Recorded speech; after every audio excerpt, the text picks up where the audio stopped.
Pulim bor, lekin senga bir so'm bermayman. Seni esingdan chiqqan bo'lishi mumkin. Meni kechagidek yodimda turibdi.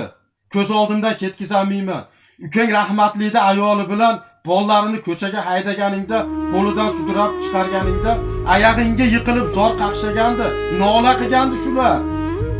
Uylarini sotib, kayf safo qilib, yeb ichib yurganingda shu esing qayerda edi? O'sha paytda aytganman, yetimlarni qaqshatma, Xudoning qahridan qo'rqin. Yetimlarni duoyu nolalari Xudoga yetib boradi. Yetimlarni haqqidan qo'rqin deganman. Nazaringga ham ilmagan eding. Endi yordam kerak qoldimi senga? Ular uyli joyli bo'ldi. Hayoti yaxshi, senchi xor o'ganing qoldi. Yetimlarni haqqini yeb, o'zingcha zo'r yashayman dedingmi? To'g'ri, yashagan dursan vaqtincha, lekin qiyomatgacha qolmaydi. Yetimlarni haqqidan qo'rqin deganman.